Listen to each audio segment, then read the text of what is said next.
tụ luôn. Tại vì nó khỏi xài tụ rồi chứ. Tại nó có một hai một phút đầu không được là nó hỏng lại rồi. Mấy này mình chịu nổi chứ mấy kia chịu nổi. Máy kia chịu nổi. Cái máy kia là nó ngang tải với cái máy kia luôn. Bây giờ dòng này là nó ngang tải với máy kia. Chịu nổi nhưng mà nó hơi nặng.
Nó đầy thì nó xuống 50 còn nhiêu?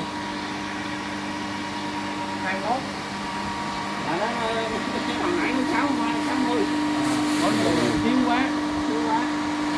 Nó mới nhòn. Nhầm. Giờ còn 10 mấy luôn. Rồi Sạc khoảng 40% mà nó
thì nó không thống cho nó cao lên.